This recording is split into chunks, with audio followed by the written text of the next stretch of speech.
Hello class, welcome to you Shivaji group of institutions online class. मैं आज आपको chapter 3 Sindhu घाटी सभ्यता का रिवीजन कराने जा रही हूँ, जो मैं आपको पहले की वीडियो से पढ़ा चुकी हूँ।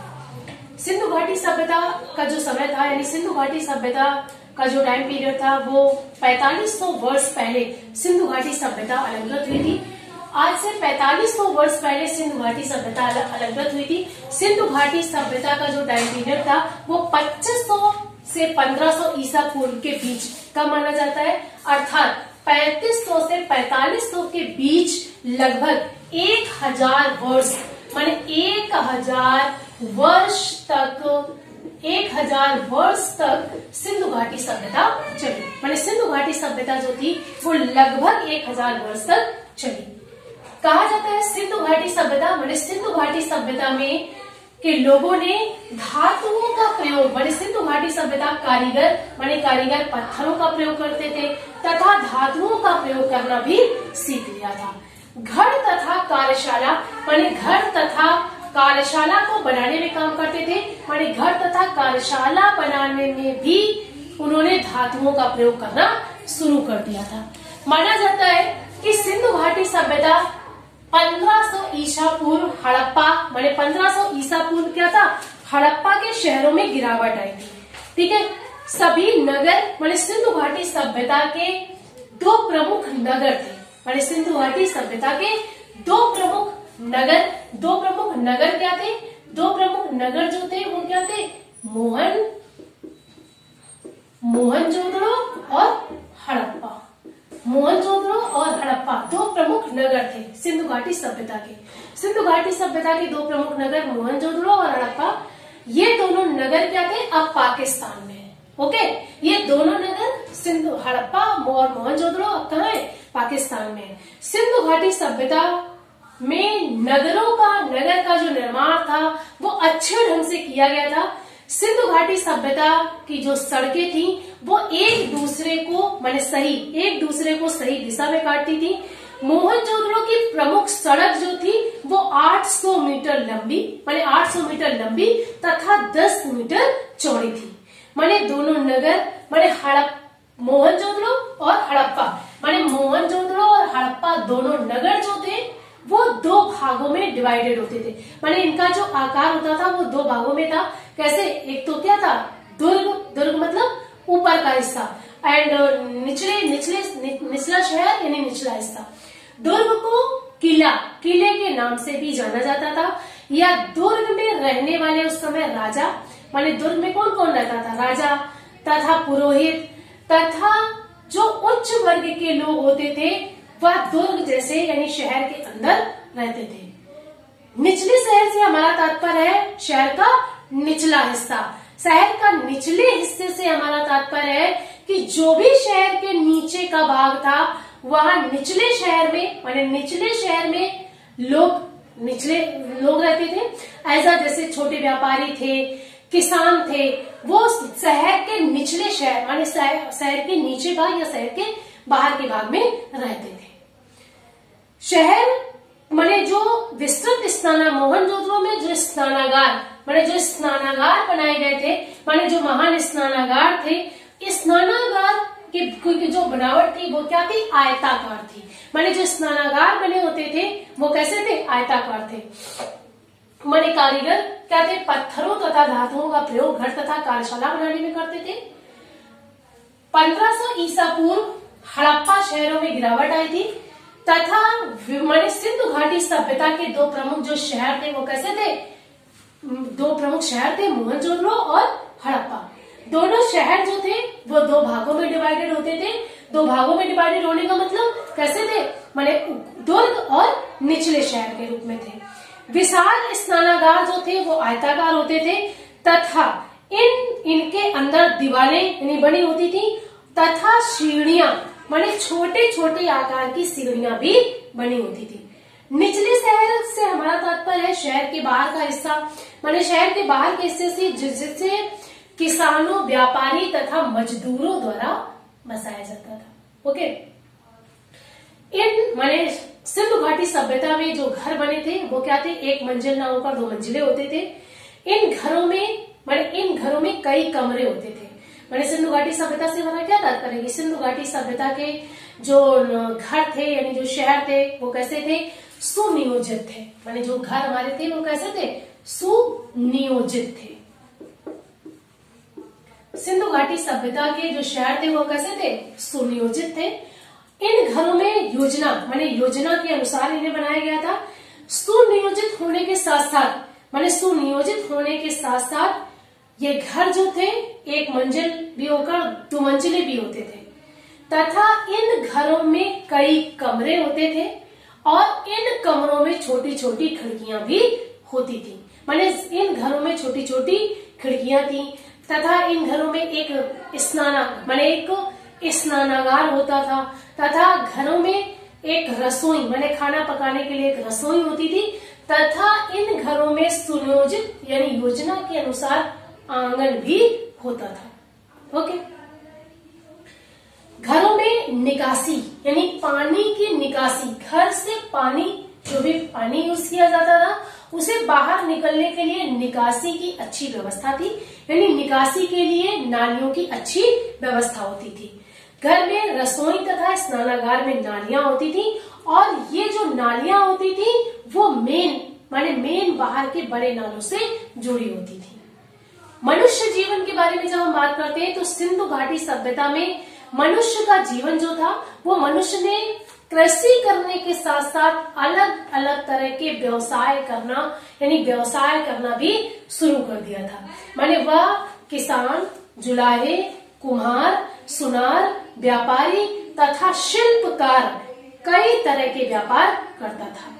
सिंधु घाटी के जो किसान थे सामान्यतः गेहूं, बाजरा, मटर, जौ कई तरह की अलग अलग फसलें भी उगाते थे। माने सिंधु घाटी सभ्यता के लोग कृषि करने के साथ साथ पशुपालन भी करते थे। पशुपालन में वह किसान भेड़, बकरी, ऊंट, अन्य अदर तरह वाले दूसरे तरह के भी जानवर पालते थे। ओके। मिट्टी के बर्तन माने किसान सिंधु घाटी सभ्यता के लोग जो थे वो कृषि काम करते थे और कृषि कार्य करने के साथ साथ माने कृषि कार्य करने के साथ साथ वे अपने अन्न का संग्रह करने के लिए मिट्टी के बर्तन माने मिट्टी के बर्तन बनाते थे और इन मिट्टी के बर्तनों में वह कला के माध्यम से नक्काशी माने नक्काशी भी बनाते थे।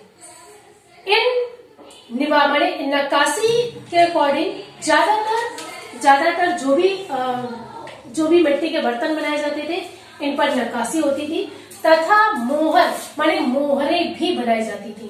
माने इस प्रकार हम कह सकते हैं कि सिंधु घाटी सभ्यता के लोग मोहर का प्रयोग करते थे और जो मोहर होती थी वो मोहर कैसी होती थी? चौकोर होती थी तथा इन मोहरों पर उस समय वो जो पशुपालन करते थे उनके मोहरों के ऊपर सांड, बैल, बकरी, हाथी आदि के चित्र भी बने होते थे। नेक्स्ट आगे हम बात करते हैं शास्त्र और उपकरण की। तो सिंधु घाटी सभ्यता के लोग शास्त्र और उपकरण का भी प्रयोग करते थे। सूत से पतले घुरे से कपास काटा जाता था तथा मानव उस समय बुनाई और कताई का काम भी सीख चुके थे। ओके।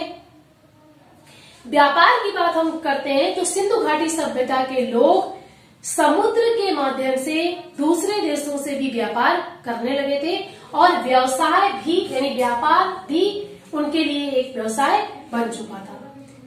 आभूषण और वस्त्र तो सिंधु घाटी सभ्यता के लोग माने सिंधु घाटी सभ्यता के लोग जो थे महिलाएं और पुरुष माने महिलाएं और पुरुष दोनों आभूषण पहनते थे।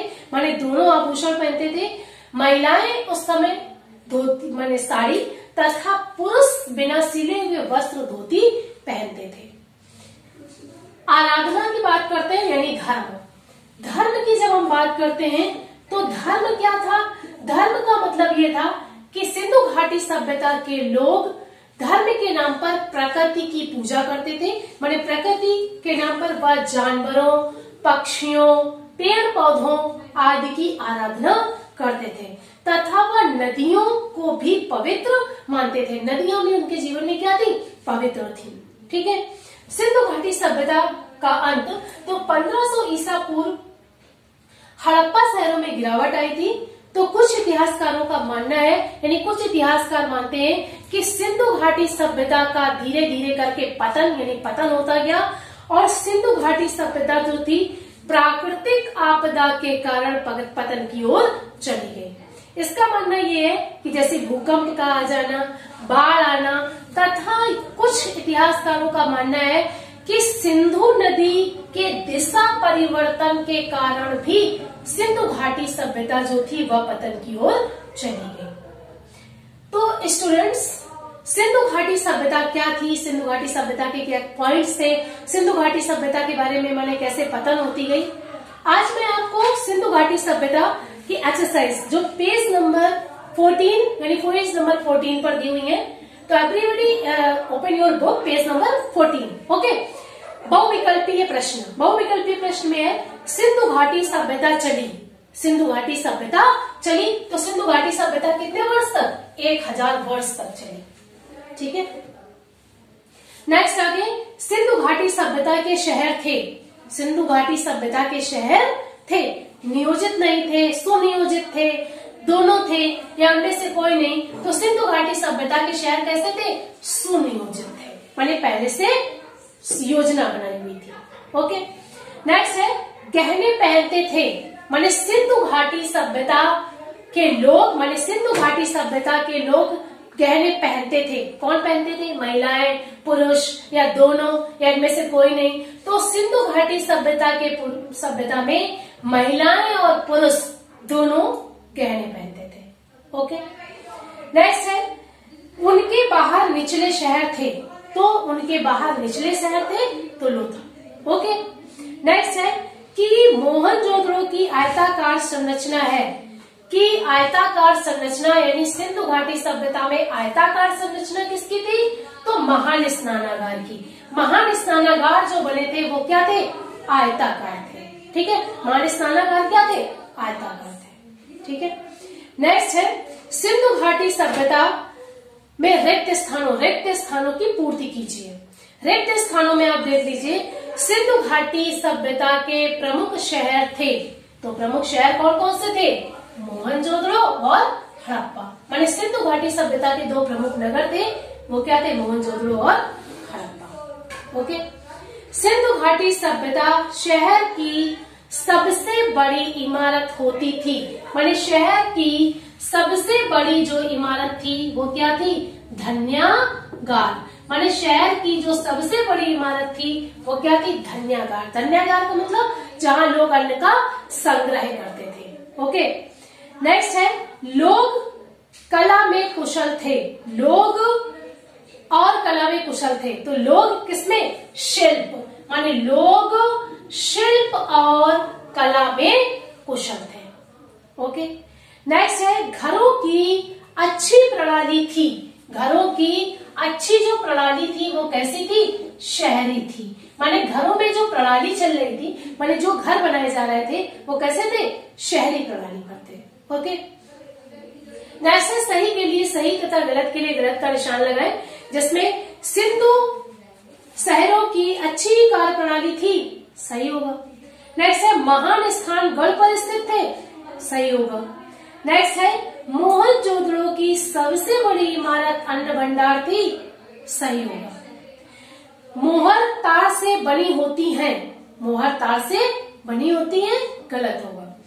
सड़कें सही कोण पर एक दूसरे को काटती थीं, सही होगा। नेक्स्ट है सिंधु घाटी सभ्यता के अति लघु उत्तरीय प्रश्नों के बारे में बात करते हैं। तो सबसे पहला जो क्वेश्चन है वो क्या है कि सिंधु घाटी सभ्यता के दो प्रमुख शहरों के नाम बताइए। सिंधु घाटी सभ्यता के दो प्रमुख शहरों के नाम तो क्या था? मोहनजोदड़ो और हड़प्पा। ठीक है। नेक्स्ट आगे शहरों को किन दो भागों में बांटा गया था? तो शहर जो थे उस समय कितने भागों में बांटे थे? दो भागों में। पहला क्या था? दुर्ग और दूसरा क्या था? निचला शहर। ओके। नेक्स्ट है गढ़ के लिए कौन सा शब्द इस्तेमाल किया जाता था?